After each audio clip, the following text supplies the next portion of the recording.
નમસ્કાર ખેડૂત મિત્રો, હું ભાવિન પટેલ. આપણી ચેનલ એટલે કે ખેડૂતની ચેનલ ખેડૂત સફર ગુજરાત ચેનલમાં આપ સૌ ખેડૂત મિત્રોનું હાર્દિક સ્વાગત કરું છું. તો ખેડૂત મિત્રો, આજે આપણે એક એવા પાક વિશે માહિતી લઈને આવ્યા છીએ કે જે જાન્યુઆરી મહિનામાં આ પાકનું આપણે વાવેતર કર્યું હતું. આ પાક એવો છે કે આપણે જાન્યુઆરી મહિનો એટલે કે ઉનાળુ પાક છે. ઉનાળા પાકની અંદર આપણે ચોળી, કાલેંગડા અને કાકડી 3 મલ્ચિંગની અંદર આપણે વાવેતર કર્યું હતું. આ પાક વાવવાનો મેન હેતુ એ છે કે જ્યારે ઉનાળાની શરૂઆત થાય ત્યારે આ પાક આપણે બજારમાં લઈને જઈએ તો સારો એવો એનો ભાવ આવતો હોય. એ ભાવ લેવા માટે આપણે જાન્યુઆરી મહિનામાં આનું વાવેતર કર્યું એટલે અંદાજે આ એક 45 કે 50 દિવસની અંદર આ પાક ઉતારવા લાયક થઈ જતો હોય છે.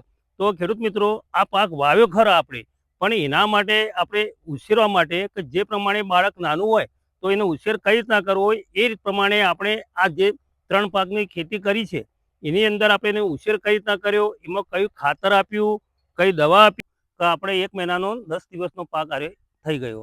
તો આપણે આ છોડ નાનો હોય ત્યારે આપણે ખેતરમાં આવીને પહેલાં એકવારની ચકાસણી કરી લેવાની કે ભાઈ છોડ શું માક. મેન ચોળીનો પ્રશ્ન એ આવતો હોય કે ચોળી ઉમાસમાં કમ્પ્લીટ રહેવી જોઈએ, એનો કલર લીલો રહેવો જોઈએ. અને જો કાબરાશ આવતી હોય તો એના માટે આપણે કઈ દવાનો ઉપયોગ અમે કર્યો એ હું તમને કહીશ, તમે પણ એ દવાનો ઉપયોગ કરજો. તો આ IPL કંપનીનું 5G એક પ્રકારનું ઓમિક એસિડ જ આવે કે એનો છંટકાવ કરવાથી કે સારી એવી છોડની વૃદ્ધિ થાય અને એનો કલર કમ્પ્લીટલી કાબરો આવતો નથી.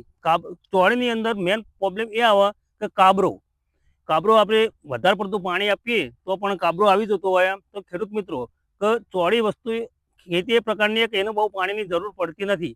તો જ્યારે પણ એને ખાતર આપો કે કોઈ બી આપો ત્યારે ઓમિક એસિડનો ઉપયોગ કરશું હંગાથી તો સારું એવું એનું ફ્લાવરિંગ રહેતું હોય અને એનો કલર એકદમ લીલુંછોય રહેતો હોય. તો ખેડૂત મિત્રો, આ તમે IPL કંપનીનું 5G એક પ્રકારનું ઓમિક એસિડ જ છે, તેનો ઉપયોગ આ ખેતીની અંદર તમે કરી શકો. તેના લીધે સરસ એવી મજાનું એનું ફ્લાવરિંગ આવશે અને એનો છોડ પણ એકદમ વિકાસવાળો લાગતો હોય છે. પ્રશ્ન આવ્યો નંબર 2. એના પછી અમે અંદર આ પાણી જ્યારે બી હું ટપોમાં પાણી છોડું ત્યારે કે અમૃત એક પ્રકારનું ખાતર જ છે, એનો પણ હું ઉપયોગ કરું અંદર ટપકની અંદર, એટલે છોડનો વિકાસ સારો થતો હોય. એટલે આ કે અમૃત પણ હું છોડું જ છું. તો ખેડૂત મિત્રો, તમે પણ આ રીતે જો કાળજી રાખશો અને સરસ રીતે આ કાલેંગડા, કાકડી બી વાવેલી અંદર અને ચોળીની ખેતી કરેલી, તો આ સરસ મજાની ખેતી કરશો તમે તો તમે જ્યારે જાન્યુઆરી મહિનામાં લગાવેલી એટલે 50 દિવસે તમે માર્કેટમાં જશો તો એ વખતે ચોળીનો ભાવ પણ બહુ બેસ્ટ આવતો હોય કે 100 રૂપિયાથી 80 રૂપિયા અને 100 રૂપિયા ઉપર પણ ભાવ આવતો હોય. તો ખેડૂત મિત્રો, તમે જ્યારે આનો ઉતારો ચોળીનો વીઘાની અંદર 12 મણથી 15 મણ 17 મણ જેટલો ઉતારો આવતો હોય તો સારી એવી આવક આપણને ચોળીમાંથી પણ મળતી હોય.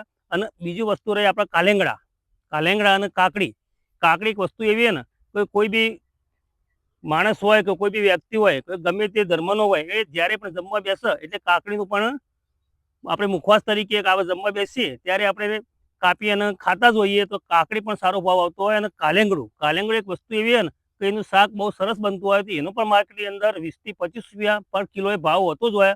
તો અમે કાલેંગડા અને આ ચોળી અને કાકડીની 3 એવા પાક છે કે જે જીવન જરૂરિયાત વસ્તુ હોય કે જ્યારે બી કોઈ બીના ઘર તમે જશો તો કાલેંગડાની પણ શાક કરતા હોય. અને ચોળી એક વસ્તુ એવી ને કે જ્યારે ચોળી બજારમાં ભાવ અંદર ના હોય ત્યારે આપણે પકવી કાઢતા હોઈએ. તો પકવી કાઢવા એના દાણાની પણ કિંમત સારી હોય કે 700 રૂપિયા કિલો.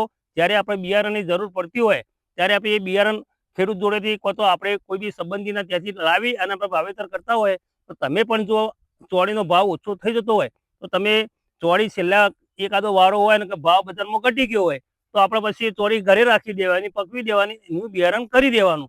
તો એ બિયારણનો પણ સારી રીતે આપણે ઉપયોગ કરી શકીએ અને સારી આવક મેળવી શકીએ. તો ખેડૂત મિત્રો, તમે આ 3 પાક જો તમે કોઈ બી જગ્યાએ સારી રીતે ખેતી કરી સારી રીતે વાવશો તો સારી એવી આવક આપણે મેળવી શકીશું અને વીઘાની અંદરથી આપણે સારી એવી આવક મેળવી શકીશું.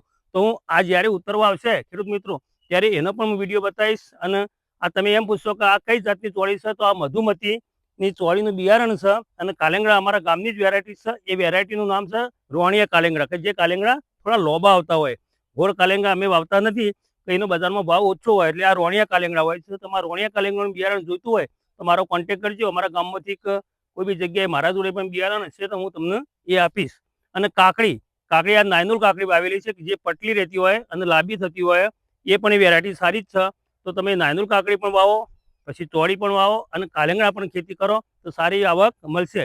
જો ખેડૂત મિત્રો આ અમારો વિડીયો તમને ગમતો હોય તો અમારી ચેનલને શેર સબસ્ક્રાઇબ કરી આગળ વાયરલ કરજો, તો જેથી બીજા ખેડૂતોને પણ કામ આવે કે આ રીતે આપણે ઉનાળાની અંદર બધા ઘરે બેસી રહેવું એના કરતાં સારી એવી ખેતી કરીએ અને વીઘો કે 1.5 વીઘો કે 2 વીઘા કે અડધા વીઘામાં આ પ્રમાણે ખેતીનું વાવેતર કરીએ તો સારી આવક મેળવી શકીએ. જય જવાન જય કિસાન, કીપ કમિંગ બેક.